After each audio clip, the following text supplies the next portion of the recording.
زیادہ تر مسائل تو روزے کے متعلق ہم جانتے ہیں، سامنے بھی آ چکے ہیں، لیکن کچھ مسائل جن میں اب بھی غلط فہمیاں ہیں وہ آپ کے سامنے پیش کیے جائیں گے۔ بہت سے لوگ یہ سمجھتے ہیں کہ ہم روزے کی حالت میں قے کر لیتے ہیں، قے ہو جاتی ہے تو اس سے روزہ ٹوٹ جاتا ہے۔ قے سے روزہ ٹوٹتا نہیں ہے، پورا پیٹ بھی خالی ہو جائے روزہ آپ کا باقی رہے گا۔ اصل میں اس کو قیاس کرتے ہیں وضو پر، کہ قے کرنے سے وضو ٹوٹ جاتا ہے تو روزہ بھی ٹوٹ جائے گا۔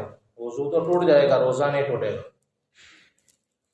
البتہ جان بوجھ کر جو قے کرتے ہیں، جان بوجھ کر قے کا مطلب ہے کہ منہ میں انگلیاں ڈالی اور پھر قے کی، تو اس میں اگر منہ بھر کر قے ہے تو اس سے روزہ ٹوٹ جاتا ہے۔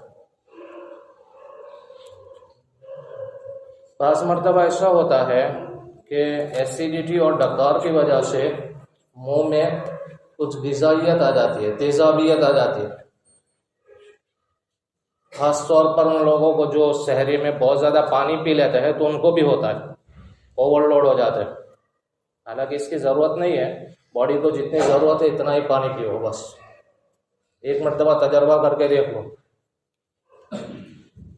تو یہ جو منہ میں تیزابیت یا پانی واپس ریٹرن آتا ہے تو اس سے روزہ فاسد نہیں ہوتا، اس لیے کہ وہ منہ بھر کر نہیں ہوتا، چاہے اب اس کو نگل لیا ہو خود بخود، یا کہ خود بخود اندر چلا گیا ہو، یا کہ قصدن نکلا ہو۔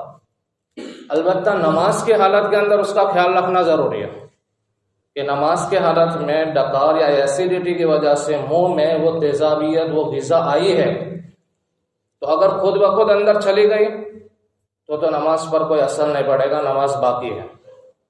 لیکن جان بوجھ کر منہ میں آئی، آپ کے قابو میں ہے، اس کو روکا اور پھر اس کو نگلتے ہیں، تو امام محمد رحمۃ اللہ علیہ کے نزدیک اس سے نماز فاسد ہو جائے گی۔ اور قاضی خان نے لکھا ہے کہ یہی احوط ہے، اور عام طور پر اسی پر فتویٰ دیا جاتا ہے۔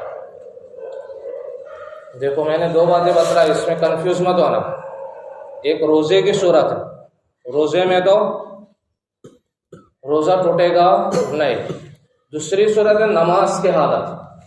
نماز کے حالت میں جو ایسیڈیٹی آتی ہے، منہ میں آتی ہے، ایسیڈیٹی کی وجہ سے پانی وغیرہ آتا ہے، تو اگر آپ نے اس کو جان بوجھ کر نگلا ہے، یعنی قابو میں تھا، آ گیا اور نگل لیا، تو اس سے نماز فاسد ہو جائے گی امام محمد کے نزدیک۔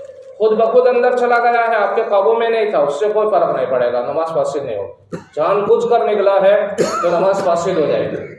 اس سے بچنے کے لیے کیا کرنا ہے؟